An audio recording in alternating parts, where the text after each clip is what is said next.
Ben, professional rugby player, came up through the ranks at the Saracens Academy, and now you're a key first team player. And in 2021, you won the Gallagher Premiership Player of the Season. You got your England debut in 2020 in the Six Nations and have since made semi-regular appearances for England, including the recent Six Nations. Calum Clark, ex-professional rugby player. You joined Saracens in 2017, and after making 57 appearances and going through various challenges, you nicely transitioned into now becoming the head of player psychology and development at the club. It's actually just changed because the David Jones left, so head of psychological performance is what it is now. Got it. But let's not forget that you also got an England cap back in 2015 against France, and you've completed a postgrad in psychology. 2. You got 2. Yeah. All right, guys, super excited to have you here today. I just want to frame this for people listening, and particularly some new people that might be listening. This podcast is all about self-development and making change. So however much everyone's probably itching for me to, just ask you, Ben, lots of questions about what's it like in the England camp, I'm going to refrain as much as possible. And we're going to take the opportunity to look at how the likes of psychology, self-awareness, openness, emotional regulation, and culture all contribute to performance, well-being at this elite level. And I'm kind of hoping that this kind of conversation, understanding about how these things actually help you guys, in your professional environment, people will be able to resonate, and people will be able to take little tidbits and think, oh yeah, shit, maybe, I might try that, or how can I incorporate that into my own life, be it personally or professionally. So hoping to encourage that. And then just lastly, I think, why have we got you guys here together? A lot of people won't necessarily know, but Calum, you've been working very closely with Ben over the last few years, and we've seen how the fruits of your labor have translated into a real success story, and how that's translated, onto the pitch. So, Calum, why don't we just start with you quickly? Do you want us to give you a little background, and how did you end up where you are today and coaching the likes of Ben? Yeah, so as you mentioned, kind of had my own rugby career, kind of reasonably successful in points, but, struggled quite a lot psychologically throughout. And that kind of manifested in various ways, getting into trouble, getting banned, struggled through injuries and things like that. So although, outwardly was doing okay, playing at good teams and had some on-field success, inwardly it was a very, very, trying to find the word. It just didn't inwardly feel successful in any way. It was very empty, I would say. And actually I'd moved to Saracens kind of thinking, right, well, I'm going to the team of the moment, everything's going to change and, life's going to be great. And I arrived there and kind of, although the club was great, in a great place, you still carry your own stuff with you, and you still got your own work to do. And fortunately, when I arrived at Saracens, it was the first club that had an in-house psychologist. So the first professional team that had someone there full-time, David Jones. And I got an injury during my first season at Saracens and started speaking a lot more to him just as a result of being injured, having more time on my hands. And were you into psychology at this time? I was always reading. I was always curious.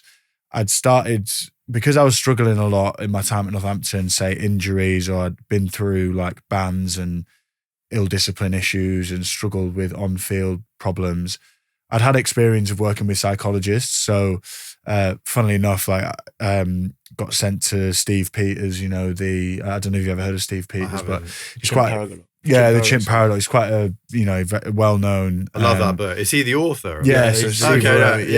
I love the Chimp Paradox. So I had a few sessions with him, but it wasn't consistent enough to really get any traction or development, really. I found it useful. But so I was always aware that, I had my own stuff going on. Always read, always been curious on that sort of like classic self-development. You start with all the self-help stuff and then eventually have to figure it out from there. But as I say, so grateful to come to Saracens where they had an in-house psychologist. He recognised the kind of curiosity and a thirst for, understanding this stuff. He put me on track to start studying a master's in psychology. And then it went from there, really. Met a supervisor during that who, just the most incredible person I've ever met. And as a result of kind of meeting her, she's kind of guided my psychological sort of studying and path to then be able to kind of get to the point now where I can be a practitioner like I am with Saracens and working with the likes of Ben, and actually being able to add some value, hopefully. And that's the kind of path. So it's kind of through my own attempts to understand my own experience and come to terms with that. Very fortunate to arrive at a club that took it more seriously than others, and then to have met someone very special throughout my education that has guided me towards where I am now. So it's been a bit of a process, but I'm really lucky to be where I am. Yeah. And that transition from you stopping being a player and to what you're doing now, how did that happen? You just wake up one day and decide this isn't for me, or was it the injuries, or when did you make that call? Yeah, it was just a natural coming to an end. I'd lost the love and the energy for it. I was at Saracens. I probably wasn't good enough so I definitely wasn't good enough to sort of start regularly. And that took a toll. It's a difficult place to be when, you're in and out of the team, you're getting older, young people are coming along like Ben who are starting their careers with lots of talent. And so it just naturally came to an end. My body was giving out a fair bit, and kind of the club had sort of recognised that I was into the psychology stuff. They wanted to develop what they were doing there.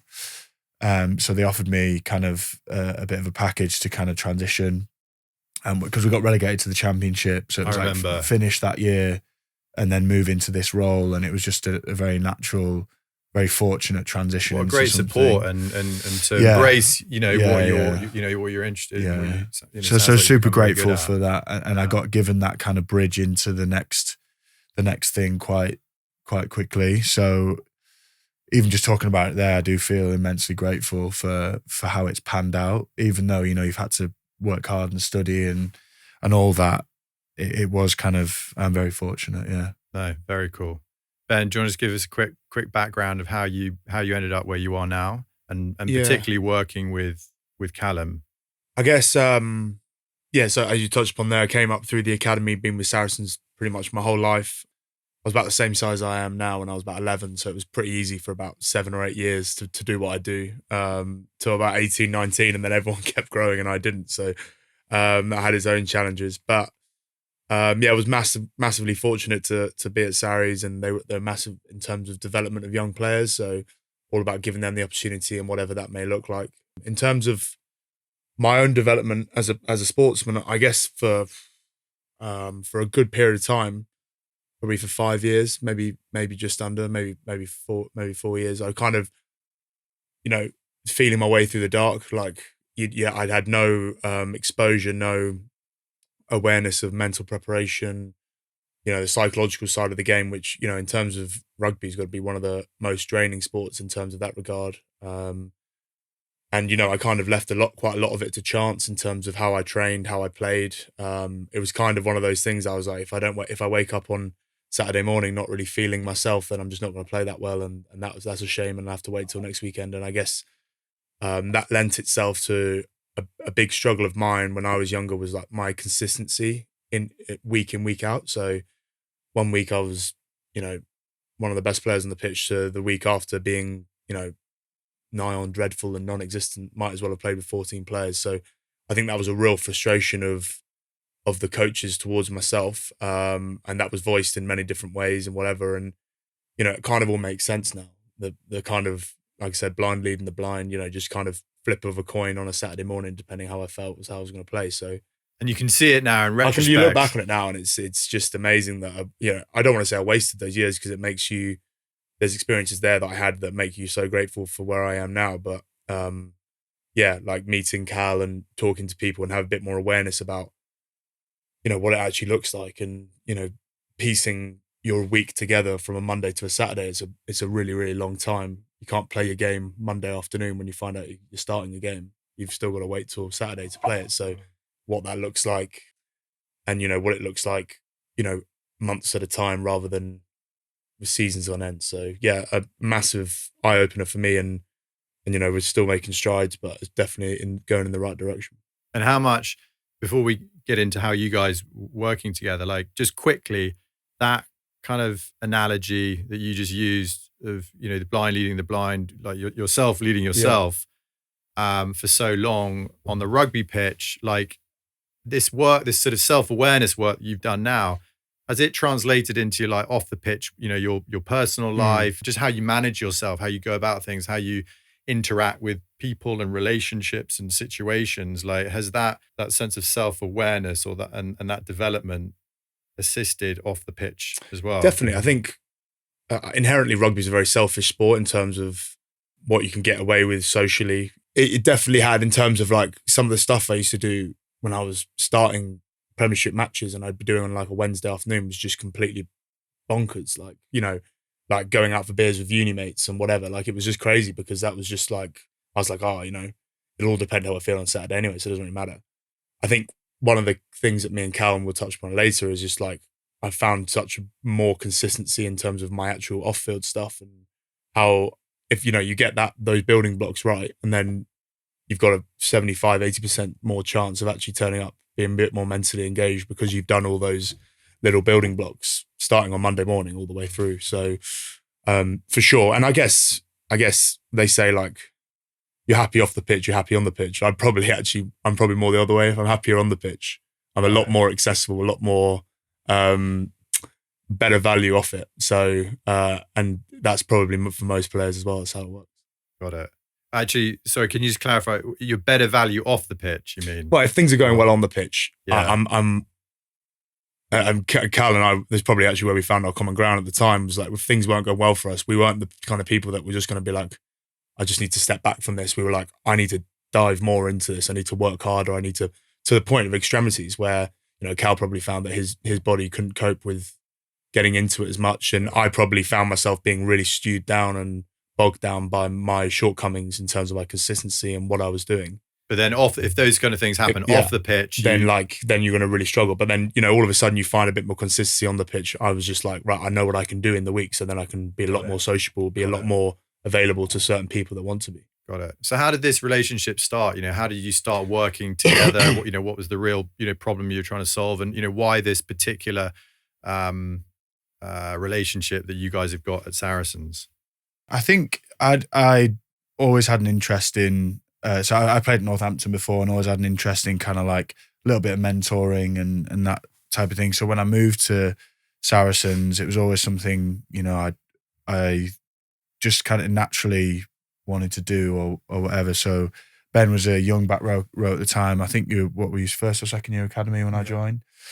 And then, just so we obviously were in competition, but obviously you still had that slight, like the age difference and that type of thing. But I think more formally, we obviously played together, towards the end of my career. But I think as I transitioned out and the more formal work that we started doing together, I just remember that I think the real work for me, there was a selection game at Sale. That's right. And it was around Christmas, and the director of rugby, Mark McCall, said we're picking our toughest team and you're not selected in it. And when Ben at this point was obviously a good Premiership player and had played international rugby, and I think at that point it was such a disappointing, kind of frustrating kind of moment. And that's when you sort of text me and said, can we have a chat? And often those moments of disappointment and frustration and difficulty open the door to kind of doing this type of work or looking inward a little bit more. So I'd say that was the kind of beginning of it, the real formal stuff that we started to do. And it aligned with a point in my training as a psychologist in what I'm doing, that I'd sort of got enough skill and a couple of ideas and a couple of things that we could try out together. Had enough to work with. And I think Ben was open to it, was engaged in it. And I think we managed to make good ground quite quickly because of that, and because we had a good pre-existing relationship as teammates and whatever, so that did assist and help. But it just all kind of came together at an interesting time. And then, the growth throughout the rest of that season. By the end of the season, there was no question in terms of how much better he was playing, and then and the selection decisions went in the right way towards the end of the season. Yeah. So can you just tell me a little bit about what this dynamic was with you guys, and get into explain some of the nuts and bolts around like some of the conversations you guys were having and what those sessions were looking like, and where you were coming at it from? I think certainly the position I play, it's probably one of the positions where you're involved the most. You're pretty much front and center in most of what's going on, whether that's when we have the ball, when we don't have the ball. And I think maybe I was slightly confused in terms of like what playing well meant for me. So what playing well, probably almost to the point where Calum and I had that chat about what playing well meant for me was, how many highlight reel moments could I have in a game? How many game-changing line breaks, passes, turnovers, tries, tackles, whatever. Whereas actually making the transition to like a good, tough Premiership rugby player, which was like you've just touched on there, the nuts and bolts of my game, just everything had to get better. And I think what helped with me was like compartmentalizing each individual aspect of the game, and just don't go after like 1,000 things in that one bit. Go after one thing. And rugby is one of the most momentum feel sports around, where it's like you get the ball rolling in one of those aspects, everything kind of takes care of itself. So Cal was unbelievably good for me, was like simplifying everything, was like, right, I think you're going to be at your best when you focus on your line speed or your something, like the little intricacy, technicality point in one aspect of the game, and the rest will take care of itself. And that made things that was like eye-opening for me. I was like, that's way too simple. And lo and behold, gave it a couple of weeks in terms of I'm a big one. Like I write a lot of things down before I play. So like night before a game, won't really be doing a huge amount of TV watching. I'll be sitting down reading, and then if I've got any thoughts about the game, I'll be writing them down so that I can like reflect on the game, but also in the morning of the match, just having a few bits down. So and he was very good in terms of giving me something clear and black and white in terms of this is what you got to go after. Almost immediately I go after something like that, and then everything else was just all you got to do is get the ball rolling on that kind of stuff. So it's kind of like, moving away from this is kind of just automatic reactive way that you were to just kind of just taking a step back and looking at the different components of the game and kind of creating a bit of a baseline for where you want to be in those different moments. Mm-hmm. Is that sort of fair? Well, it says like rugby, my game, I was seeing the game as like a kaleidoscope of colours, whereas actually Cal just said, let's just focus on yellow, and red, green, blue, orange will eventually all come, but let's just get yellow sorted at the beginning of the game, and by the end of the game you'll have all the colours available to you. That makes sense. And that's Calum, the way I was seeing it. When you started with Ben, did you kind of make an assessment of him and see there's a load of stuff we need to work on here, but let's just take one thing at a time, and you could sort of see the way you were going to go? Or did you just kind of just start where you naturally felt like it was the right place to start? And would that necessarily be different in different players? Yeah, I'm just trying to think of how to kind of like begin to talk about this, because psychology is so much. It's so big. Yeah. And the types of things that might influence the conversations, or the nuances of the conversation we have, the concepts from here, there, and various different ways that all came together to kind of support that. But I think and this is typical, I guess, of a lot of young players, is kind of you come in, you've got a natural set of potentials and abilities. You come into a system and environment like a Saracens, which is very well run, training sessions run on time and they run to a high standard. And that's going to get you to a certain level, and it's going to get a certain amount of your potential and ability out and expressed. I think when we really started working together, as Ben's alluded to, unbelievable amount of physical talent and gifts, and a very good high level of in like certain moments in a game. But I think the maturation process of going from being a talented youngster to a hardened, seasoned Premiership player involves like a boy to man type almost journey of becoming conscious of like emotions and of focusing your mind, being able to manage the ups and downs of a game, being able to manage the ups and downs of a week, your life, so that you're not kind of leaving it to chance. So it's bringing your, you step in the environment, you get on the conveyor belt and it takes you to a certain level. And then if you want to go to the different level, it's like you got to take the stairs and you got to start consciously building on these things. So Ben will have these amazing moments in games, but it's all the glue and all the bits in between that had to rise and improve. And then once I think you have that perspective, I think your training then went to a different level because there was opportunity to improve everywhere rather than you're looking for the next big moment. You're filling all the gaps in your game with high quality nuts and bolts, as you said. Some movement into position, getting up off the floor quickly, communication, getting set in position, all the non-glamorous stuff that's never going to get picked up by a commentator or highlighted, but the stuff that actually makes a difference in that journey from, good talented youngster to proper player. And how much were you guiding Ben in sort of understanding himself as a person and his own mind and his own psychology and his own sort of emotions and even beliefs and things that might have been holding him back? Like, were you digging into that kind of stuff a little bit? I think to be quite honest, like it's quite easy and straightforward because Ben's very intelligent and reflective anyway. Says he writes a lot, and it kind of evolved. We'd have a little bit more in-depth discussions in the beginning, but now they're very short and sharp. And kind of, you came to me at the start of this week, well, I've just come back in, want a few focus points, and then by the end of the week, we'll probably have another discussion just about something really simple, whereas other players work slightly differently. So it is, on a player-to-player basis, but it's in the relationship where we'll work through all that stuff. So, let's say managing emotion, for example, emotional intelligence as a concept. Yeah. So that first conversation, and then this is a sort of case study I give when I talk about how you apply something like emotional intelligence in the real world. That first conversation that we had came and he had the emotions, disappointment, frustrated, maybe a bit angry. I don't know, you can... Yeah, for sure. I remember it. Yeah.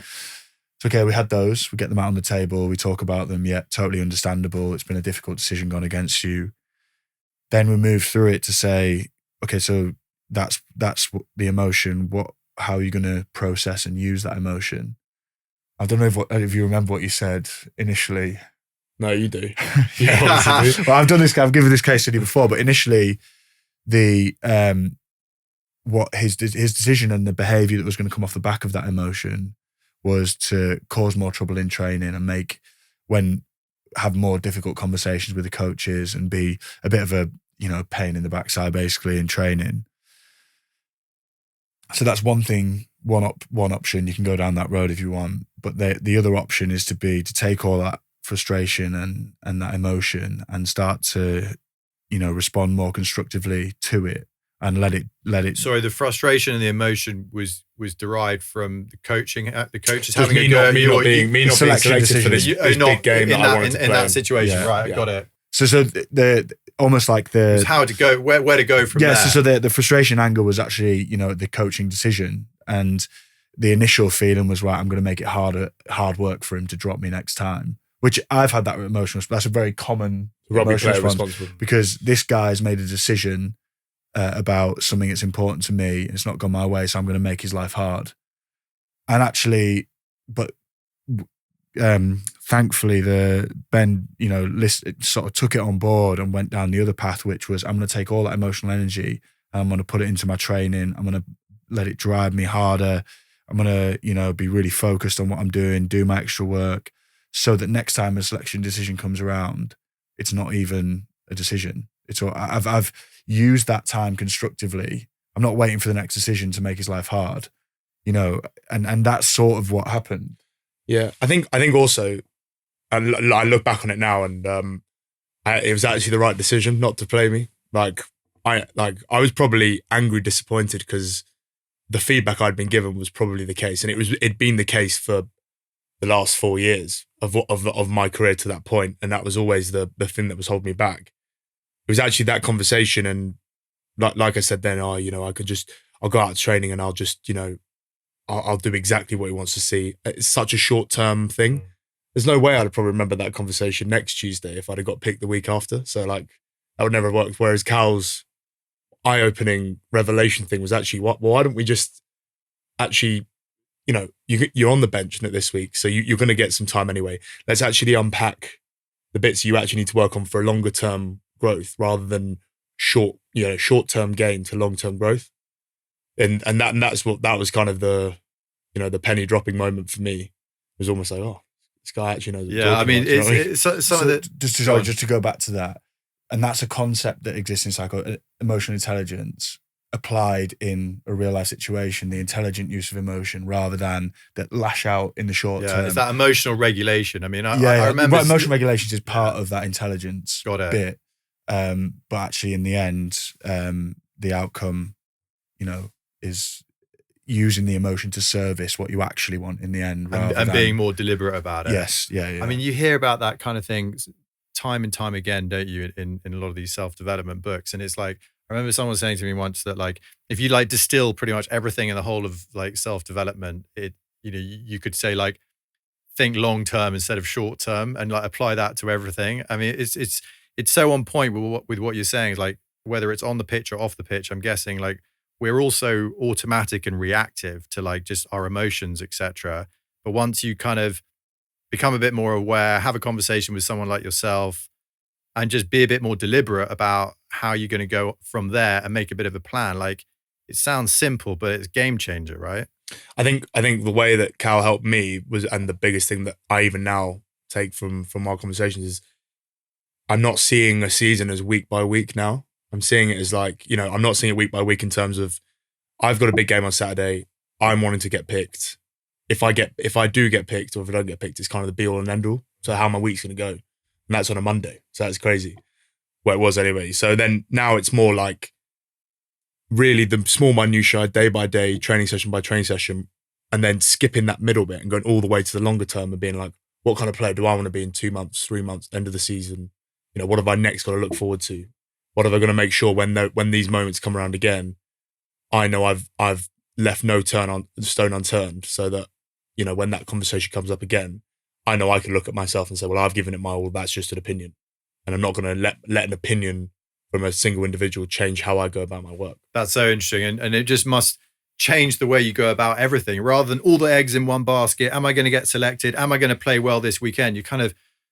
You relax a little bit and you focus, it's exactly like that. It's like just the long-term graph, isn't it? Or just zooming out onto the long-term graph, and you're just seeing the iterations along the way, right? Yeah, for sure. And I think what that gave me, and that we can get into this a bit later on or whatever, but I during that time I actually got dropped by England. So I got picked 13 times on the bounce from 2020, as you just touched upon there, for 13 test matches, and then for whatever reason I got dropped, and I came back to Saracens having spent a year on loan, and kind of Cal helped take the emotion out of selection, which is probably the most emotive thing that we as rugby players deal with, is selection from an individual person. And I think he allowed me to not let an individual's perspective or opinion on me change my mood and the way I went about things, which is definitely what used to happen. So now, interesting. But I mean, just on that, like, what kind of technique? I mean, how does one do that? Let's say that you're trying to give someone a brand new client a tip, a rugby player who's dealing with this problem, going to get he's just got a massive disappointment. He's really angry. He's come back to his club. His head's all over the place. Like, how would you guide that guy into kind of doing exactly what Ben's talking about and what you help Ben do? I think a big thing is initially like accepting and working and holding the emotion in the relationship. So like, you come and express disappointment, you come and express frustration. That's fine. That's okay. Like, I get it. Like, it's understandable. Whereas I think typically in sports environments, there's not often enough relationships that have that capacity to hold that emotion, if that makes sense. Because a coach is thinking about, right, I need the team to perform at the weekend. That's their job, team perform at the weekend, right, I need this training session to run right. And the player comes up and they need you to kind of sit with them in a bit of disappointment and frustration. It's like, I don't have time for this. They just need that conversation. Yeah, they need another human being and a relationship that can hold the emotion just for the time being. And then you start to make a strategy and a plan to move forward and out of it. That's kind of the initial point. So just having that little bit of space, time and attention just to like, let's talk through it. Let's just like be objective about it. Let's put it there. Let's focus on this. Just that. Let it be, and piece. it is what it is. Yeah. And there's no, there's nothing wrong with it. There's nothing, and this is a big thing that trying to change the conversation around emotion in particular is that we're not problematizing it. It's normalized. Because I think, there's a million different contributing factors as to why it is so problematized in terms of society and gender and all that sort of stuff. But particularly, I don't want a player in Saracens to feel like their emotional life is anything to be ashamed or guilty or a problem. Like if they're feeling a certain type of way, let's deal with it like grown-ups. Let's open it up. Let's talk about it. Because as the example we've spoken about, the most difficult times are probably the times when the doors open for the most growth and the most development. And so that's the initial start point often with those relationships. And how do you, because particularly in rugby, maybe some of the older guys, when you see this kind of thing happening, but maybe someone is not as open as Ben, but a little bit more stubborn and tense about it and doesn't want to talk about those emotions, doesn't want to let you in. How do you go about it with some of those guys? Yeah, it's tough. Sometimes they have to suffer into the point where they go, the pain is so great that they then, they have to. But I suppose trying to be a little bit more proactive and, if you sort of see the signs, like just where you can get that entry point a little bit sooner than maybe it would ordinarily be. Yeah. I think also, Lauren, Jack, that's where Cal's role's really evolved in a way where it's like you rarely see Cal grabbing people to chat to. And I think that's where he's got that respect from the group where like people will come to him even when things are going well. So there's a good core of us that have now been on this kind of evolved revolutionary journey of this dealing with selection and whatever and dealing with form. And it's like that four have kind of started from our genesis and gone through and are kind of out the other side. And now it's great to see like Cal starting that again with a new bunch of core lads. And it's like, it's an amazing journey. And I just wish for me it had happened sooner. And that's why I'm so almost jealous, envious of those younger guys. They're like 18, 19 and having these conversations. They're getting into it now. Yeah. Whereas like, but I'm sure a big part of it is that they can see you guys working together. They can see the success and they're like, I want a bit of that too, right? Exactly, yeah. And that's where I think it's worked well. Like I said, there's 4 or 5 of us that have kind of been in the mire of that whole journey and, emotions and, tears at times and just like fighting our way, not even fighting our way through it, just piecing our way through it, plotting our way through it. And then it comes onto the pitch, it comes onto the team at the end of the day. And that's where it's worked really well. Got it. And we touched a little bit just before we started recording on the, the selection more recently with England. Can you just talk a little bit about that? I'm guessing some disappointment there, and how you've, how your evolved mindset deals with that. How. Yeah. So for sure, well, I guess. So for those that don't know, I was then thankfully being picked again for the first time for England for this Six Nations campaign just gone.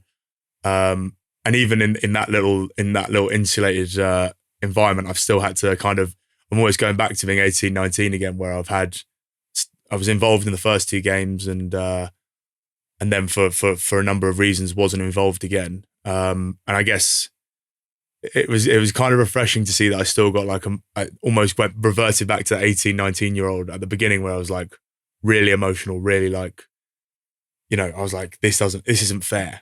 Like that kind of reaction. And then like what's most pleasing for me is that like the tools that I've accrued over the last couple of years, I'm just out of that so much faster. I'm not wallowing days on end. And it's more like, brilliant. What is it? What is it that I can do? And I guess what's been great about that environment and what's been great about the work that Cal and I have done is that I've now got a clear plan about what I need to do to be back in that conversation. And that little bit of exposure for me has made me hungrier than ever to stay in that environment. And also just like now that I have kind of, as Cal touched upon, the tools myself to deal with a few bits, which is kind of the whole point, is that I don't always have to go to Cal to get bits out. I can kind of be like, I know what works for me. I know what I need to do. And then I actually just run things by him all the time, just being like, what do you think of this? You accumulate after a while, don't you? Sure. And you've got your, like you said, you got your toolkit, and then when the big problems come, they're less of a problem because you've got this sort of baseline that you can get yourself back to. Well, they're less severe. They're less severe. Yeah. They're always little troughs. Like and there's no denying that our careers are almost, it's a balancing act of just keeping the troughs as shallow as you can. So it's and because of the experience I've accrued over the last couple of years, the troughs aren't quite as dark. There are some dark moments, but there's but no, it is still it's refreshing and it's exciting to see that there's still loads more in it, but I'm already better over the last 2 years of the work we've done together. So if you'd never started any of this work with Calum, where do you think you'd be today?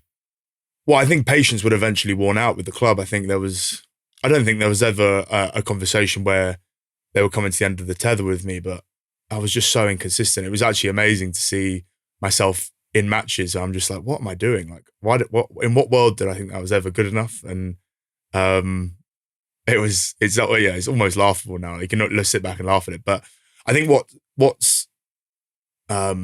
what gets me in terms of my emotional thankfulness is that I actually played with players that are a lot better than I was. And if they'd have had someone like Cal at the time, what would have come of them? Yeah, what could have been? A lot of people fell at the wayside at my age, where it was kind of, if you could get to 21, 22, having made it, having, just survived, whatever that looked like, you were probably going to be okay.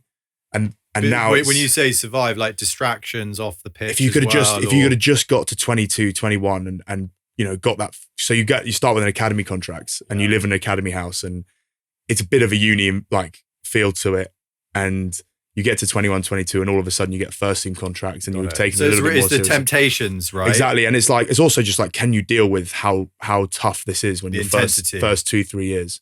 The expectation, the training sessions where you get, the hairdryer treatment for an hour and a half, and it's pretty demoralizing and there's some pretty dark moments. And it's like, if you'd had someone just to like open your eyes to the bigger picture and the journey that you're on, it would have been invaluable. But we didn't have that. Almost like gamify it, almost exactly. Help you gamify it a little bit. Exactly. So Calum, when you're working with the likes of Ben, and I'm guessing that sometimes, whether it's Ben or whether it's with someone else, you get into quite personal, deep stuff. You might understand about, what their core motivations are or insecurities and things. And once you get that person, you get what they need, and particularly within the culture and the environment of the team and, at the club or whatever, where's the line between keeping that as a silo and as a person, or like opening it up to the team and the rest of the guys saying, look, Ben needs a bit more love, or he needs a bit more, support here, or, don't be so hard on him in that case, or do you know what I mean? Like opening up the conversations or where we're at with the player. Because I remember hearing this about James Haskell. I think it was Eddie Jones that spoke about James Haskell. They realized that he was quite an insecure guy. He just wanted to be loved by everyone. That was his core sort of motivator. And Eddie was like, let's give Haskell what he needs. And then it was a bit of a turnaround for him. Yeah, it's tough because I think like trying to integrate, I mean, it's a rich tapestry of different, psychological, people and how it works. And I wouldn't say, personally, I've been working a lot on the individual one-on-one level rather than the sort of haven't had as much influence on the cultural level, if that makes sense, about how this stuff then is impacted outside of just the individual. Yeah, the stuff, one-on-one the wider stuff. Yeah. Because, Saracens has firstly trying to integrate a very new approach in psychology and apply it within a elite sports organization is quite sort of new ground. It's quite sort of, trying to do something a little bit different. And then to do it in a system and a structure that's very established, with players who've been there a long time, incredibly successful, coaches who've been there a long time, incredibly successful. The real ground that I can make at the moment or the influences on the one-on-one level. Got it. So I wouldn't say it's extended too much further out than that, other than when someone like Ben or Andy, you've captained the team a bit this year, and then you start Andy Christie is another player that I've worked with, and then you start to see, their work or their leadership or whatever start to influence others. I've worked quite closely with Ian Peel, the forwards coach this year, and obviously he's got influence over a large section of people within the organisation. So when his coaching is psychologically informed, then that helps, the people underneath. So you're rubbing off on people. It's trying to integrate these ideas and these approaches in where there's space and appetite for it, and for people to really embrace it, take it on, and to integrate it, and that just happens at different paces and different speeds, and when people are ready and when they need it and think it's important. So it's very just trying to explore where to apply this. To give an example, even within the Saracens organisation, like that, we've got the Mavericks netball team, and they've got a head coach who's really interested in integrating it there. So I work with a couple of the players in the netball team plus the head coach. So it's just where there's appetite and real considered thought of integrating this properly, and how you can do that. So it's just ongoing and we'll figure it out. But there's still a lot of work to do in terms of what it could really look like and where you could really take it, for sure. And in the context of like other Premiership rugby teams, do you think Saracens are doing more of this than other people, or are a lot of the other clubs doing it? Like where are we on the evolution of this, psychology, self-development within the clubs and the teams? You might have a different perspective having been at Bristol or whatever, but I think everyone's trying to do it. They are, yeah. Everyone's attempting to integrate psychology and be more psychologically optimal and use psychology to optimize performance, because they recognize it's so influential. On a week-to-week basis, if players are generally in the same physical condition. It doesn't fluctuate that much week to week. But the real fluctuation comes in the sort of psychological state and the emotional and mental state of the team and the players and the coaches and that sort of thing. So I think people realise its influence and importance. They realise for a long time it's been left to chance, and they're trying to grab a hold of it somehow. And it is exciting to be given the freedom to explore that and do it in a certain way, and to see it work in certain areas. But like I say, I think there's a long way to go, and I'm not sure what the state of play is in other teams. You might know different. So I played at Bristol, and I would say nearly every team's got one, right? I would say nearly every team's got one, but I would say how much is it actually? Firstly, how much is it being incorporated? And like also, I would say, I've got to be able to say this in the right way. Some of these are the boss's own man or woman. So they're hired by the boss. So you've got to be a bit careful what you're saying. I know boys that have been stung by that. Have been stung in that way. So I think what's great about the way it works here and maybe not as well at other places is when you have a conversation with Cal or David Jones when he was there as well, it would stay there. And like, although we're all aligned, it's almost a separate entity, and it's not going back in a coach's office at the end of the day, and if it is, it's going out in the right way, which is pretty damn important because I'm guessing, Calum, a lot of this stuff is creating that environment to be able to develop those kind of conversations you want to. Yeah, and if there are things that are confidential, they're kept in.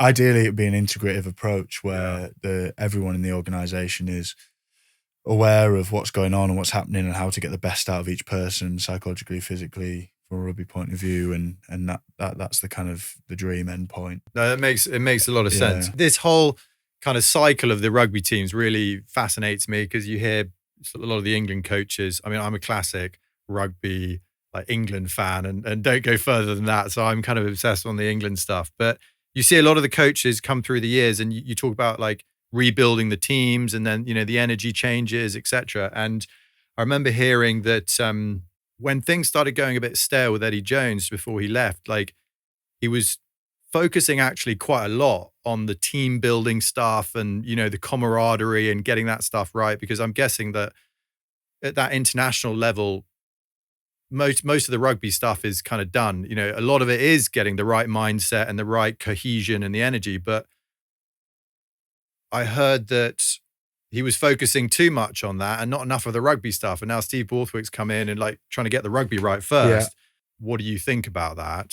Yeah, firstly, that was, I should say that was pretty fair in terms of reflection. I think you can work on the team stuff as much as you can if you know what you're getting on the pitch is the right stuff. And I think maybe that's probably where Eddie and that England team lost focus, talking to quite a few of the boys that were there at that time. And Steve came in and said, look, we are all about the rugby at the moment, because that is where we're going wrong. Like, you can do all this team building stuff, but if you haven't got a game to back it up, then you're not going to be that successful. Well, Eddie used to do this thing called the Misogi, which is like a Japanese cleansing team building thing, which is like a mental challenge or something. And although I actually I was fortunate enough or unfortunate enough never to be involved at the time, there was this one where they had to get on these massive surfboards, and they were in Brighton, which I don't know if anyone's been to Brighton. The sea's pretty minging. And they had to honestly swim as a set of six with a like a sandbag on your lifeboat to protect it out to a buoy, which I think was no word of a lie, nearly 750 meters out into the sea, and then come back in. And it's called the Misogi, and everyone used to fear it. And obviously there's some boys that can't swim or whatever. And there's one guy at Bristol called Harry Randall who picked up an injury that would then rule him out for the rest of the Six Nations from these mental... Doing that. Yeah. So it's like those little things, I think there's definitely growth in them, but done in the right way, I think is the correct way. I mean, at Sarries, we're big on building teams and stuff. And from my experience, wrongly or rightly, the best way of building a team is spending time together away from the environment of the club, away from the coach's eye. So yeah, we spend a lot of time socially together after games, after training, coffees or beers or whatnot. So that is honestly most organic way you can build a team. Rather than trying to force it. Team challenger. There's a saying, there's nothing worse than forced fun. So, and I still think that's probably the way. Yeah. I've got a little quote here that I want to read, because I think it sums up stuff. I want to get your input on it. So Joe Marler, who's an ex-England rugby player, wrote this little extract about Eddie Jones in an article or magazine, whatever. I think it sums up the British nature quite nicely. Eddie said, "You're all fucking cowards, mate. You're too scared. You're too fucking nice. You're almost too English, afraid to offend anyone, including your teammates. If you're not prepared to turn around in training to Jamie George and say, mate, that throw wasn't good enough, you're never going to make progress."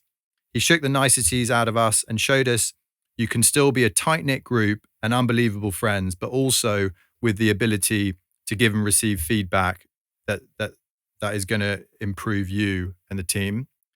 And I just think when I read that, it's so kind of on point with this Britishness, whether it's like rugby or just in society, where a lot of people are just too nice, too polite, worried about offending each other, and not just like having that confidence to deliver constructive criticism because maybe they're afraid of what that person might think about them. And is that something that's quite at the crux of these teams? Like, that pushing through the politeness. I know this is moving away from, some of the one-on-one stuff, but, just generally, is that a big thing that's tried to, that's brought into the culture of these teams?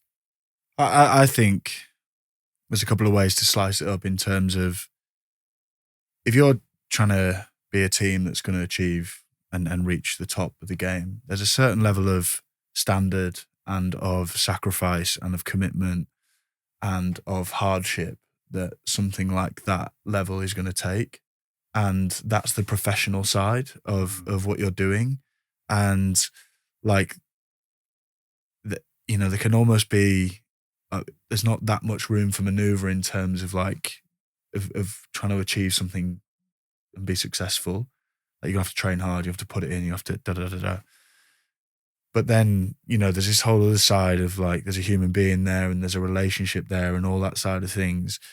And like, you can still have it all. You can have things in place. You can go for a coffee and you can push your mate on the pitch. Like, for me, there's, having that kind of like ability to do that is fundamental. I think at Saracens, we're pushed hard on the pitch and it can be direct and it can be, and then off the pitch, we make effort to kind of switch off from that. And the kind of yin and yang of it is important, I think. And I think of like the great example of like a Dennis Rodman And everyone thinks he was just a party boy and like went to Vegas and all that. But like you watch that documentary of the Last Dance, when it came to on court, like he delivered. He was unbelievably professional, performed his role perfectly. He could be counted upon, but he just had this other side of him that needed to go to Vegas, and it worked for him. And for him, yeah, that yin and yang. Whereas if he wasn't performing on court and he wasn't getting the rebounds, and it wouldn't be accepted, if that makes sense. So that's the extreme case. And I think like there's room for all of it, at the right time, in the right amount, in the right moments. Yeah. Yeah, I think like, and you learn as you get older to accept that that's just the way it is. I think there's a funny saying at Saracens, it's just like, some days your number's up. Do you know what I mean? As a young player in a team where in these big games, the pressure's on at training, your number can come up and you can get a bit of a hairdryer from a few of the older boys and a few of the experienced heads, and it's a pretty tough place to be. You do feel very alone. You're not doing something which is expected of you because you're not trying hard enough, or you're not in the right place, or you haven't done your studying, so that you don't know your knowledge and whatnot. Exactly. So, and that's almost like a rite of passage. You have to go through those sessions and they are. I don't know if it happens at other clubs, but they're pretty brutal. But what would that look like? There's some of the more senior players coming up to you and going and calling you out. Yeah, and it's in the long term it has the best benefits, because at the same time you look back on it and you go back to you go back home with the tail between your legs. I don't know, I did on a handful of occasions, but your long term. You then go up to him you go up to whoever gave you the hairdryer the next day, and you're like, can we watch this back? And he's couldn't be happier to help you and to give you the knowledge that he wants from you, and that's how you grow as a team. That's how you grow as a relationship. And ironically, some of the boys now that would have given me that treatment, I now consider some of my closest friends. So it's like I said, it's a bit of a rite of passage, and it's that tough love. Once you realise that it's coming because they want the best for you, it's a game. Well, they're not even about you. It's like they want the best for the team. It's not like it's not because they're illogical. They're not. There's not because sometimes it could be, but it's not because they've got problems going on at home, or whatever. They just want the best for the team. And if you're the detriment to that, then you're gonna get an earful. So it's on you to be, one, at your best and most prepared to train, and secondly to be able to withstand those tough moments and to just keep barring up and going again.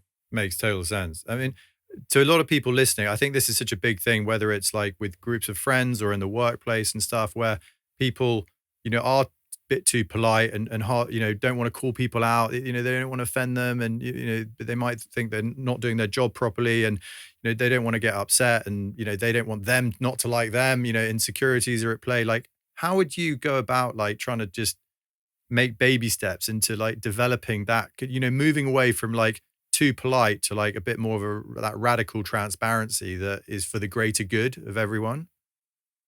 Yeah, so it's a tricky one, and I'm just trying to think in terms of. I think there's what Ben said about there's an intention behind your action and to trust it, and if Ben, like say a player I'm working with, disappointing moment, disappointing performance, the intention I will always go into that conversation with is with growth and with like, I want more for you and that you can do better than that. And it's not going you did this wrong, you did that, judgment, criticism, this, that and the other, and like I'm some sort of like perfect person. It's like, I think and I know that there's more better you could do, and let's plan our way forward and let's make a strategy and let's go for it. And like more of an empower and inspire rather than carrot and stick and like this old school thing of, and even that challenging that notion of a player needs an arm around them or they need like the hairdryer. That always makes me laugh, because it's like, but that same player could need a different thing on a different day, or could need somewhere in between, and it's like the nuance and like the understanding that comes in relationship consistently over time of understanding what someone needs and what's going to move them forward and out of where they are to a better place. That's always the intention, rather than coming in and kind of like being the sort of the judge, dropping the hammer of judgment and like, it makes total sense. Yeah, it's the spirit and the energy with which the conversation is had is like, I see more in you than you currently are. And I think there's ways we can work towards that. Rather than you're a fixed entity that's my job to kind of decide whether you're good enough or not. Like, Yeah. I really challenge that way of looking at a human being, because I think we all have unrealized potential that, nurtured in the right way, can take us to a better place than we are now. So that's the spirit I'd like to try and interact with.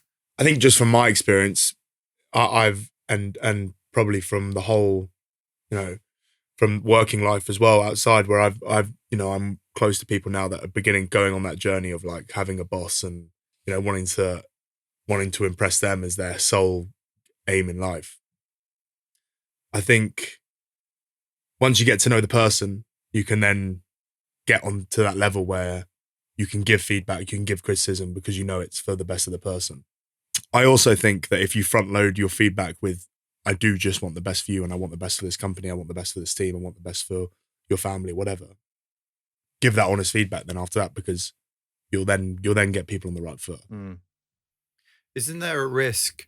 We hear a lot in the rugby teams after like a big defeat or something, things are going pretty badly. And, on the interview afterwards, there's a lot of chat about, no, we got to go back to the dressing room. We've got to all like fess up, ask ourselves some pretty hard questions, be really on it, go to some dark places, etc. Like, I'm guessing you kind of half know what that means, but you half don't. And, is it literally everyone getting around the table and being like, letting it all out, like, Ben, I think you weren't trying hard enough and you went out last night and I don't agree with the coaching guy and you did this to me. And it's like, can it turn into like a slagging match? And like, how do you avoid, I get the idea of it, because everyone's just got to let their shit out and get to the bottom of where we all are. But is there not a risk of everyone just fucking falling out with each other? Do you know what I mean? I think we've probably seen both, haven't we, at times? Yeah. I mean, there's one moment that sticks out, and Calum and I were still playing at the time. We both played the game. Sarries, for as long as I've been at the team, we both at the team have been nigh on serial winners. They've won a fair amount for whatever reason. They were a very successful team. We went on this 7-game losing run, and we played a Claremont team on a Monday night after it being snowed off on the Sunday, and we lost what felt like 100-0, but I think it was by 40 points, and everyone was pretty sheepish, and that was loss number 7. And we came back in on the Wednesday. They said, boys, don't bring your boots, coming in for a team meeting on Wednesday. And everyone was like, this could get pretty nasty. This team's never had this, whatever. And we sat down, all the coaches walked out of the room, and I think we had pretty much 3 or 4 lads in tears by the end of the meeting. And then we all went out and got on the beers for the rest of the day on a Wednesday afternoon. And like, honestly, it was the most cleansing moment. And I think don't think we lost the game then until the end of the season. That's really not that had anything to do with it, but I think that's a really, when I tell that story, I think it's a really I think it was one of the most magical moments I was a part of, whereas like people that I aspire to be like, and I've deified for a lot of my professional career, was sitting there in tears because that's how much they cared about the team, but also how much they knew they weren't delivering. It was actually rarely nowadays do we see people calling people out front on. People are front footing it. That wasn't good enough from me. I know I'm working hard. That's interesting. Rarely do you get in our team, which is as experienced as it is now, people hold themselves to a standard higher than expected. Than for me to be in a position to say to Cal, that wasn't good enough. Cal will already have said to the group as a whole, that's miles off it from me. I apologise. I'm working on it. And that's all you need, because then you're like, right, sweet. Well, that doesn't need to be unpacked then. It doesn't even need to be shown. That's really interesting. I actually heard Johnny Wilkinson talking about the England team just gone Six Nations, that penultimate game after the loss, the big hammering against France, being like, it's actually just going to take the pressure off now. Johnny Wilkinson said that they probably come back against Ireland. You guys come back against Ireland and probably play better, a bit lighter and more focused. And is there a piece about that expectations and the heaviness and the tightness and trying to force something compared to going through something like that and coming to kind of processing it, letting it go, coming to sort of realization that, we're not as good as we thought we were. And like you said, it's a release. It's a relief and a release, right? Sorry, just quickly on that England piece, that was certainly the case. We were probably, and actually in fairness to the team, they never thought they was good, but I think the media and the public thought we were way better than we were. And how far off we are in that journey, how many miles or what we are off it in terms of France's journey compared to England's journey. I think at Sarries, we speak a lot about, and this is where I actually take a lot to my outside, my social life, my outside of the club life, whereas like, we're not driven as a club. I know, although it's maybe changing a little bit at the moment because of where we are in the season, but we're not driven by the scoreline on Saturday at 5 p.m. when the game finishes, when the final whistle goes.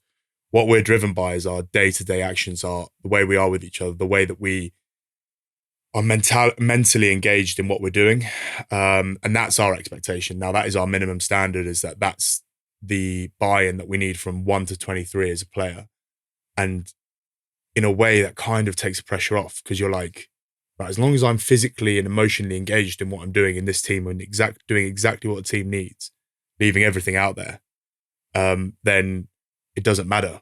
It does matter, but it doesn't. You can play with a bit more freedom. Well, you're not going to come in on Monday morning and be like, well, you've tried as hard as we can, but we've lost, so I'm going to absolutely, bag you now for the next hour. It's not like that. It's really not.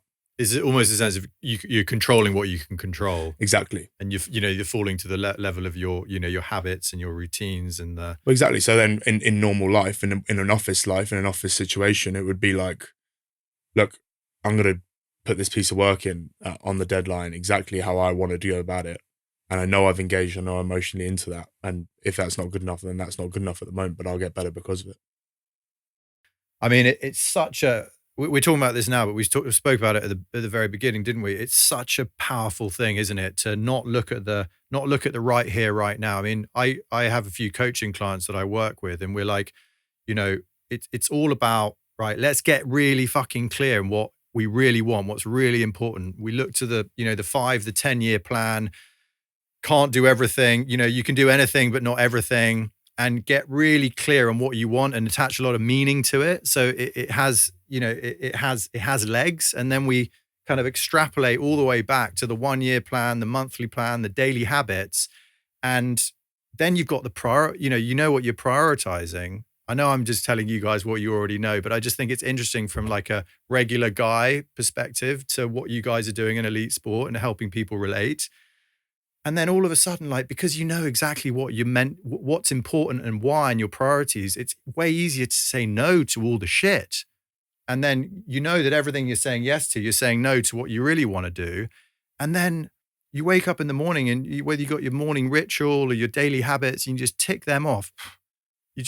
You relax. I mean, it happened to me. Like you just know that you just got to do that. And then you don't have to be stressed like, oh, I didn't do enough today or whatever, because you let the whole thing take care of itself because you front loaded that work. So I totally get it. And it's just, it's so interesting that, you guys are doing similar stuff.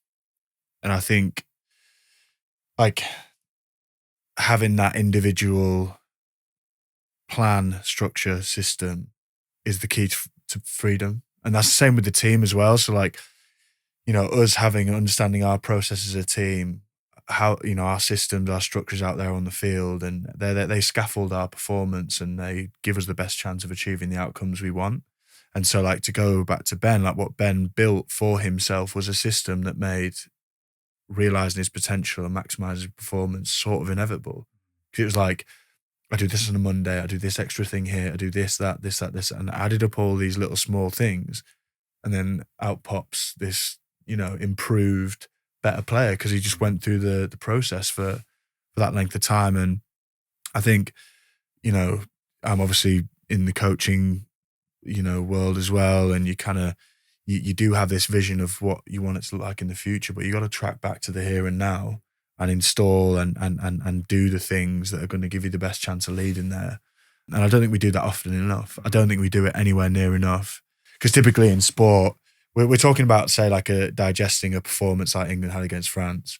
And one approach, and it links to what I was saying before of judgment and criticism and coming in and going like this and that, and everyone's pointing fingers and this, that, and the other. Or this other approach of going, we did the best we could with what the resources we had available. It wasn't as good as we want it to be, but let's focus on the resources bit. Let's work on ourselves. Let's turn inwards. Let's get better at our processes. And it links into what we're doing at Saracens, where I think there's been a bit more of an inward turn this year, less focused on what other teams are doing or this, that, and the other. Let's master ourselves. Let's master our process. Let's master how we play the game. And every individual, let's focus inwards. Don't worry about what he's doing or this or that, or don't go and shout at the coach. Focus on yourself, focus on your own game. Me as a practitioner, even focus on my practice. Am I delivering the best I can as a psychological coach or whatever? Once you get people looking that way, then things just start to kind of go in the right direction. It's funny, and that's the big psychological lesson, is like it's the inward turn. And that's the key. And I think the more people within an organisation and a team that has more of that approach is more likely to kind of get where they want to get to. Got it. I mean, I think a lot of this stuff would excite a lot of people, but still there's a lot of people out there who just get nervous about, psychology and this kind of stuff. When we had a quick call before the podcast, Calum, we spoke a little bit about positive psychology. Can you just touch on that a little bit? Like, what is that and why is that helpful? And, why is that quite popular? Yeah, so I entered kind of my psychology sort of formal education, just like anyone else, thinking, okay, I'm struggling a bit, and like psychology is all about depression and anxiety, and people in institutes and people who've been sectioned, and the discipline of psychology for a long time has been focused on that end of the spectrum. So if you can imagine -10 being really ill mental and emotional health, +10 being very sort of positive end. Most of the discipline has been focused on alleviating anxiety, alleviating distress, naturally, where sort of towards the back end of the 20th century, and actually throughout time, but more sort of in the discipline of psychology, and then definitely the 2020 onwards, they've started to look at the other end of the spectrum. So, okay, like you might not be -7, -8 out of 10 in need of that level of help, but you might be a 0. What does the rest of it look like? What does real like positive psychological functioning look like? And the reason why it resonated with me so much is because people looking at psychology in sport in the same way. We'll have a clinical psychologist, so if anyone's depressed or if anyone's addicted, they get help. But then I was like, well, there's a gap. But like, how often does that happen? You might have one person in a whole season that needs that level of intervention. What about the rest? And then, so that opened my mind completely to going, whoa. Because if you think about physical health and a rugby player, a professional athlete, we don't wait till they're about to have a heart attack before they do any training, which is what we're doing psychologically. We're constantly looking to optimize and maximize, and we're in the gym and we're pushing boundaries, and we're nutrition and sleep and all these different things to try and get them physically in optimal shape. Yet psychologically, it's like only when they're like really struggling. Do you know what I mean? Yeah. So anyway, so the positive psychology was that whole spectrum and that bandwidth. And I'm going, oh my God, we need this in sport. This is amazing. So a lot of the concepts and ideas that I work with the clients or the players that I work with come from that side of the spectrum. And it's like, it's powerful stuff. Like I started reading it, and a lot of it, you're kind of going, oh, this is just like yoga pants and well-being and all wishy-washy stuff. And like, is this really going to work in sport? But because I had the opportunity to work with Ben and Andy while I was training, Andy Christie again, another player that I worked with during my training, and you see the real world benefits on the field in rugby, in an elite sort of macho sport, you're going like, wow, this is serious stuff. This is not Mickey Mouse stuff. It's not all just kind of airy-fairy, wishy-washy kind of stuff. So that was kind of eye-opening for me. And I know probably drifted a little bit. The question was, but that's the positive psychology side. You resonated with it. Yeah. And it struck me, and I went, wow, like, where's this been? So what's exciting is to integrate this new field of study into elite sport and be kind of trying to push and pioneer the entry point of that, because the world is waking up to it, and they're starting to try and integrate it into work now and workplaces and corporate world. but to kind of like be trying to do it in sport is really cool. Yeah. Rather than your traditional sports psychology, this is a different type of psychology that we're trying to breed in. Can you just give me like an example of like something? So something like a kind of, sorry, go on. Something like emotional intelligence is something that comes from the school of positive psychology, and that's like a concept that, you know, in that conversation I was telling you about with Ben is the use of the intelligent use of emotion. So you're integrating something from somewhere else, and you're working in the domain of sport. Trying to think of other ways and other things that kind of. Ben, is there anything that comes to mind from you guys working together? Just trying to think, have you got any? I'm sure people would love to hear any kind of like concrete examples of things that you guys spoke about that directly translated onto the pitch, like in a moment, or, you know, a scenario where, you know, you went into the locker of the work that you did with Calum and it actually translated into a positive outcome? I think there's one moment for me where I was like, and it was actually when I was captain the team, it just stood out to me massively in terms of like the trickle down effect that he'd had on the group, on this younger group. It was during the autumn internationals in this season, so in November last year, and we were 30 points down to Northampton, and we were for 50 minutes of the game, we might as well have just been stickmen, and they just kept scoring. And you just kept looking around the group going, why is, like, back in the day, why is no one panicking? Like, everyone was just so like, all right, it's happening. We're not where we need to be. We know where we're going to be. And Cal and I had actually in the week spoken about, like, me as a captain, me as a player, making sure that every challenge we just talk about stepping up. So whatever that next step was, just keep taking that step. So we're 30 points down and we had about 20 minutes to go. Everything seemed to be against us. And it just seemed there was just this moment that clicked, and it, like that positive psychology, we just unlocked, like opened this door, and the whole team just went through it. And for 20 minutes, we scored 45 points and won the game by 10. And it was like, it was the most bizarre game. And we looked around and it was like, but then when you reflect on it, it was like, that felt like it was always going to happen. It was just a question of when. And that's where we speak a lot about not panicking at the emotional moments, at the moments where things aren't going exactly where we want them to go. And that's where, like, you talk about like sportsmen picking stuff up for later life. That would be something that resonates with me the whole time, is like the aforementioned shit was hitting the fan in every sense of the word. Our coaches were losing the plot. Everyone was losing the plot, bar the 15 people that were on that pitch. And it was just genius. Like, coaches were coming on, bringing the waters because the coaches run the waters on. You know, what's going on? Da, da, da. Everyone's losing it. And we all turned around and went, whoa, everything's going to be all right. And we ended up, like I said, we won by 10 points. But what I mean, can we just unpack that a little bit? Because I know it's almost hard for you to even, you know, it's kind of lots of conversations compounded and knowledge, and there's like a sort of emotional resilience and a kind of like inner peace and confidence in your own ability and all that sort of stuff. But like, how did you get to that point? I think firstly, this is where we speak about training having a massive bearing on what we do. And I remember, literally the moment the game ended, I remember thinking back that whole week and just trying to unpack actually what happened. And that whole week we hadn't trained particularly well, but the feeling in the group was really, really good. Like there was confidence in the group. We were 3 from 3 in that block, and it's always a tricky block for us because we lose a lot of players. We're 3 from 3 in that block, and we'd not trained particularly well, but we were like, it's all right, because the way we are with each other is probably the most important. And the whole week we'd spoken about everything, good, bad, ugly, whatever happens, we tighten as a group, and physically and emotionally, everyone get aligned, everyone get with each other. So, and come the end of that game with 10 minutes to go, we needed a point to win, a try to win. We're under the post, and we are just literally a nucleus of big men.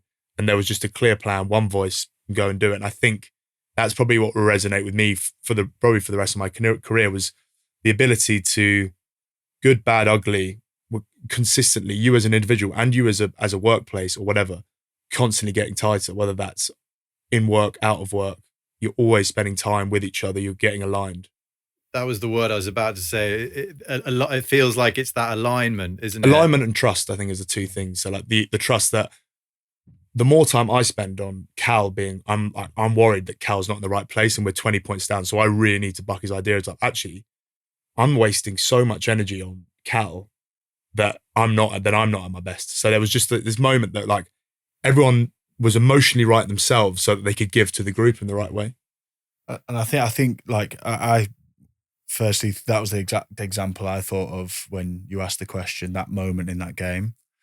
And I think what gave me a lot of, I was sat watching it going like, we're done here, we're never getting back into this. So it's so interesting because like when you know, like I was one of the disbelievers and I couldn't believe the turnaround. But again, you know, like that's where you see the product of lots of small conversations over time that are done skillfully in a tuned way that have that spirit about it that go on, like you know you can do this. The belief piece. This belief that like the kind of like instilling the people you work with the belief that they can get through challenges and that like they have the resources to deal with the struggles or the situations they're in. And that was an example of a team that just went, we can do this, like all at once. And it's like just this, I couldn't believe it. And like obviously led by Ben and the impacts that he had, but other senior players that were right with you and right behind you. But like that's the product of that kind of over time and having a kind of, yeah, that understanding and that subconscious belief that like we're actually gonna figure this out. Like, and that's when you welcome the challenge in because you know you've got the resources to deal with it. And that's when rugby becomes like good, you know, like enjoyable. You're not living in fear going like, oh, we're playing against this team and they've got this player at the weekend. Oh, no. Yeah, what if we get bollocked after this? Yeah, you're going like, we're playing against this team this weekend and they're so good, it's going to ask us to raise our game to a different level. And that was like a cheesy to use a quote, but like Bill Russell, you know, the basketball player, like most decorated 11-time champion player for Boston Celtics. And he said he used to pray for the other team to play well the night before because it would give him a heightened experience in the game. Like, how insane. I love that. That is when you know you're like levels. Like, if you want the other team, you're living in. Come on, you're like, can you please play well? Because like I'm going to have to go to a different level. And like so, that's an example of kind of like the spirit and the change in mindset about this sort of stuff we're talking about. Like, this is how we look at it differently. We think about opposition differently. We think about rugby differently. We think about what it is and the challenge it poses us differently and how it can ask us to rise and learn about ourselves and be a vehicle for sort of self-development. He's getting into it now, isn't he? Like, no, I love it. I love it. This is the amazing when he gets his hand. What I would say, I don't think it's any coincidence that happened. And there was, by the end of the game, there was 9 lads there that had gone and are gone through and are going through that journey with Cal. So I think that's incredible. I mean, that indicative of the work that we as a club are doing, but more importantly, he's doing with the individuals that need it. I mean, you know, clearly kudos to you, Calum. But I mean, I can imagine in that moment that you saw this kind of this experience unfold, and you were just like, shit, you know, this is the byproduct of all of the work we've sort of collectively done. There's just so much like depth in this in a rugby team. It's not just about the rugby. I mean, I guess a lot of people kind of know that anyway, but you know, going down to the roots and having these conversations and, you know, the little baby steps and the alignment and the trust and understanding yourself and the emotions and things. I mean, I just think you know, it's amazing for me to be able to hear this and other listeners to be able to hear it. Like this stuff, this shit gets results. Basically, it's not mumbo jumbo. Yeah, right? I mean, I've just stumbled across it. I'm sure it's happened. Like, you know, put the team first by putting yourself first. It's like something that I was thinking about. No, you know, over time, is like if I can get myself right, that I can give the best of myself to whatever the team or whatever the team needs. And I think that's how I would like surmise everything that we've done with Cal is like, I need to find a way to get myself right, unlock that next door to then, you know, lead the team through that, as it were. Yeah. So I'm just going to back up. I've got a quote here from a guy called Rick Charlesworth. He's quite a famous Australian coach, I think a hockey coach or something. I read his book. I loved it. And there's this quote where he says, few athletes can fulfill their potential without knowing themselves well and understanding their inner drives. And I just thought that encapsulates it really nicely. And that speaks to a lot about what you guys have been talking to. But for people listening to this who have just never even got into this realm before and that kind of unlocking their potential, making things easier and better in their lives and getting closer towards whatever that thing or feeling is that they want to. Like, it's quite, where do people begin? And I think environment is such a powerful thing. And, having that high performance environment around you guys is obviously a massive support and plus. But for people that are sort of out there at home, workplace, friends, that, there isn't that kind of crutch or that stepping stone or a Calum to chat to, like, how do people like just begin to get to know themselves and understand their inner drives to unlock their potential? So important point on this, and spoken about kind of a lot of my work, but it's all influenced by a chance meeting with a supervisor at university, and it's like meeting someone or reaching out or finding someone who's professionally trained in this type of stuff. And that can be a start point for like such transformation. And like you're saying, if people are at home feeling kind of like, don't know where to look and turn, then that, there are people out there doing this work, practitioners. And I do strongly believe in the sort of practitioner side of it, because that relationship, it's the relationship that makes the change, not necessarily the knowledge or the information. It's the relationship with that person. And so the two most important the two relationships that changed my life was my supervisor, who was more of a coach, and therapist. And those two were the start point for me going from what was going to be a very, very dark, not successful place to hopefully one that is moving me in the right direction. So finding those relationships, whether it's professional in the beginning, like through therapy or psychological services or coaching or whatever. Finding someone that resonates and you trust. And that's almost as much and they're skilled, and the the relationship I had with my supervisor, so skilled and attuned and professional and like so good, so unbelievably skillful. It's, an hour with her was worth more than 1,000 hours with, someone who's not kind of skilled in that way. She moved me faster in that time than anyone ever had in my life. So I think there's a lot. I mean, I'm obviously advocating for kind of this sort of stuff because I'm in that world, but I think it's only going to grow. Yeah. What would you say, Ben? I think, if so-and-so wants to get to X by, next summer, I the big thing for me that I got from this and that I can look back on is like, what's the next day? What is the next day? And like, what's the perfect day? Or for me, what would be the perfect game? And then scale that right back to like, what's the next day? And then, you just pile on the days and you find a rhythm, you get into rhythm that you don't even have to make an effort about it anymore. It just happens. But for me, it's like, it is the here and now, as we've said there. What is the next day in that journey, on that step? Because we can always think about what's going on next month because it's easy because it's next month where you don't have to worry about it. Tomorrow is literally is happening. So you might as well get a hold of it. It's a step in the right direction. 1% every day would be what? Over 30 days, 30%. No, it makes total sense. And what about people like who've never kind of like even reflected or done any introspection about like their own emotions and maybe being vulnerable and, getting, stepping into the world of self-awareness, moving, if you think back to where you used to be, like everything totally reactive and automatic, from this kind of moving away to almost like observe your own thoughts and emotions and be able to regulate that. Like how do you move from there to there, or just it's cringy. I keep a journal. Interesting. Okay. So I keep a journal and I'm not as good as I should be with it, but I try and get to it like once or twice a week. And it can be like, oh, I'm sweet today, or I've had a good week, or like even stuff like, I've had a good week this week, but need to do my groceries. It's literally as calm as that. And then it's like, all right, that's on paper that I've got something to hold me accountable, but two, like, it's almost like a problem shares, problem halves kind of thing, even though it's with yourself. I saw a video saying, write all your problems down, then cross off the ones you can't control. And there's normally there's only very few that are left. But I think there is something in the fact that I find writing down very therapeutic, very releasing.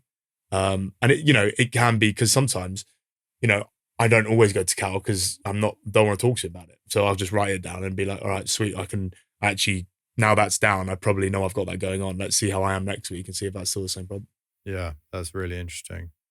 What is next for you, Ben? Like, can we just talk a little bit about the England camp? And you mentioned a little bit about how hard it was sometimes, coming back from, some of the Eddie Jones era back to Sarries. And then that's different now with Steve Borthwick and, the way that he's doing things, which is slightly more aligned with Saracens.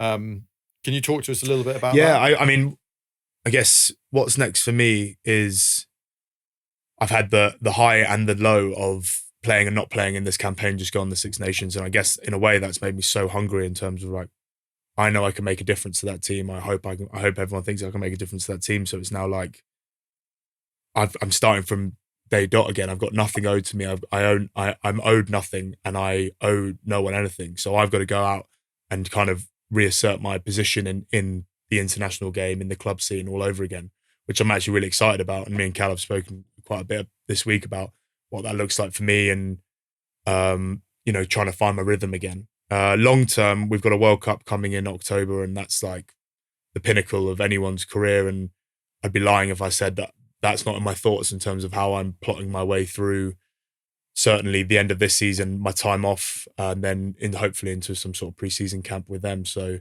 that's kind of what next to me. But like I said, there's a lot of writing down, there's a lot of thoughts, and it's kind of dragging everything back to the here and now and getting it into bite-sized chunks that you can get hold of.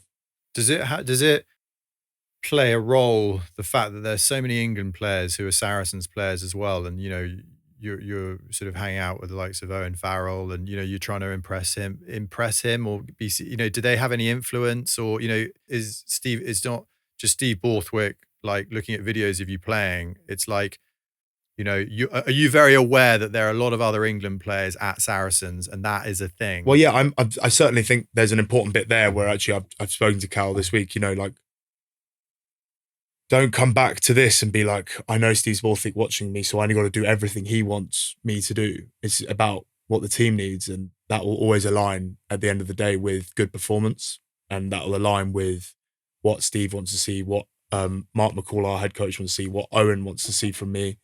And I think, again, going back to that saying, get yourself right to get the team right. So put yourself first.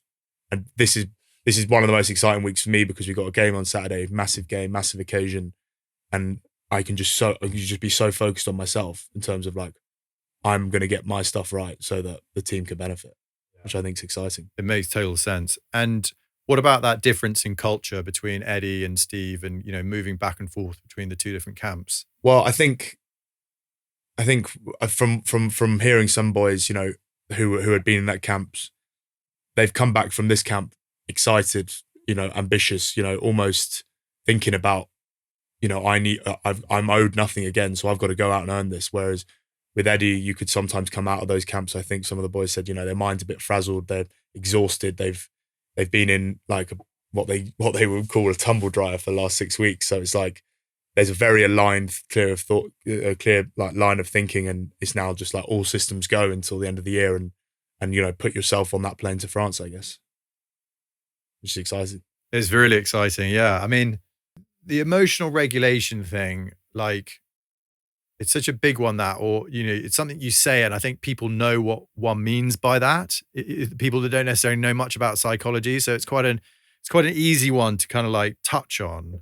And maybe if we can just use that as an example for a second, like you tell me, Calum, like I'm guessing that so much of what we think, feel, and do creates the world around us and how we feel, right? So being able to like manage and regulate our emotions is such a big precursor to like moving away from like reactionary, like a lot of us just live through our life, in quite an automatic, reactive way, to moving into more like self-awareness.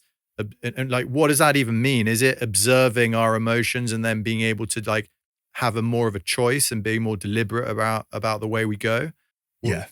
So again, that this is my sort of subject of research with the papers I've written and stuff is all around emotion, because firstly, it was the thing I struggled the most with as a player, and it was the thing that held me back and it worked against me.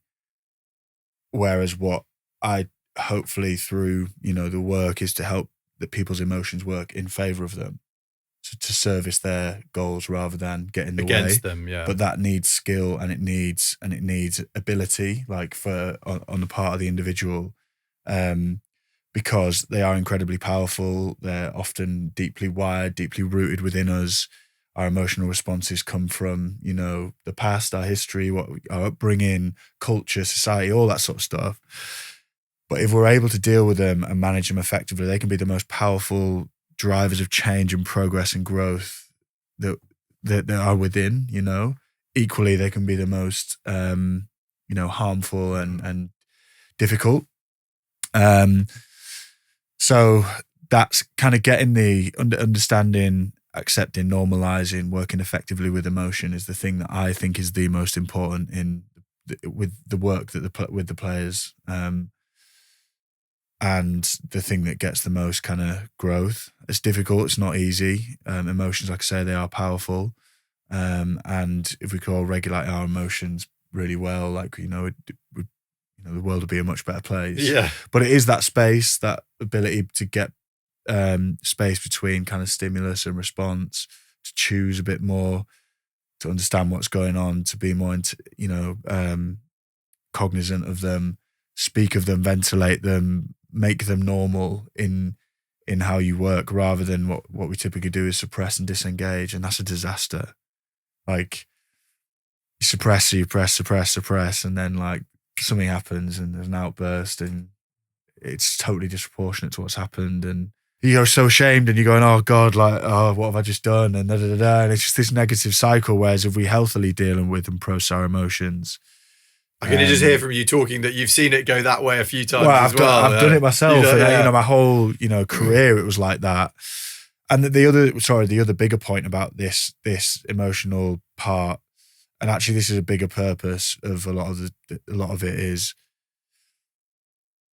when it's not regulated properly, or it's disengaged from, it can lead to really negative coping strategies. So if you can't deal and regulate with your emotions, you turn to drink or drugs, or and actually as a wider societal problem,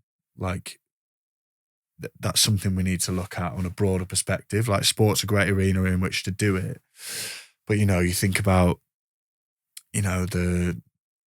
the problems in society and where a lot of them come from, and it's that ability to deal with and manage and accept and regulate and normalize our emotions, I think is a big step towards alleviating a lot of that stuff that happens. And what about the inner,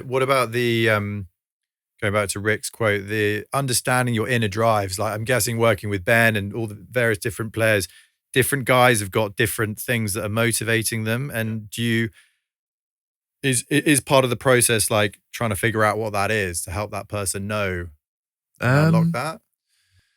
So sometimes, yeah. Sometimes typically when you're working with these guys, they're in this sphere of their life where they want to achieve in rugby. And this actually ties into something we spoke about before about you asked about obviously performance improvement on the one hand, but then life and personal off-field life improving as well. And I think what Ben said was, as his rugby improved, you sort of feel like everything else in life is better, because you're young, you're driven, and you're in a sphere of life where it's time to achieve. I think sometimes where we get it wrong is when we separate them, we go, oh, don't worry about performance, let's focus on the sort of mental health, well-being, etc. conversation. No, I want to achieve. Help me achieve. Yeah. Help me do the thing I want to do. And what's been rewarding when you're working with players is when they start to get that right and the on-field starts moving in the right direction, the rest of the stuff comes with it. And so it's holistic and it all goes together, because the better they feel off the pitch and the more rested and relaxed, etc., they come back fresher and they perform better, and it just kind of evolves like that. So it's time of life, and it's really important that at that age, at that time, it's go for it. Don't be, you know what I mean? Help them succeed. And They need a Calum. Everyone needs a Calum, don't they? Yeah. That's the name of our podcast next. No, look, I mean, it's just so interesting, and thanks for being so, open and particularly you, Ben, coming on and speaking about, how Calum has, letting us into your world. It's fantastic that you're even here talking to us about it. No, it's a pleasure. Thanks for having me. It's been great. And I'm just super excited. I wish you all the best with Sarries and England. Thank you. Getting back in there, and hopefully we'll see you in France during the World Cup. Let's hope so. And Calum, thanks a lot as well. I think having you here, if you weren't here, it just wouldn't. It would not have been anywhere nearly as, not taking anything away. I've got to be careful what I say, They're far away. No, just having that is well, he's the brains behind the operation. It's so much more of a dynamic conversation, with your knowledge and the depth, and coming from the very beginning.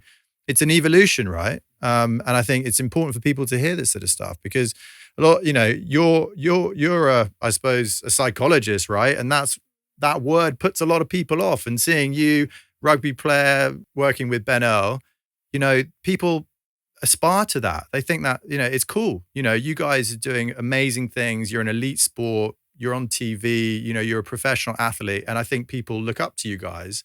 And I think it just having these kind of conversations goes a long way to kind of normalizing it. And people that, like I said, in their everyday lives at home or in the workplace, maybe I might have a little flutter and have a look into this sort of stuff. So it's like being in good physical shape's like kudos in our society, and hopefully one day being in good psychological shape will be the same kind of conversation and be seen in the same bracket.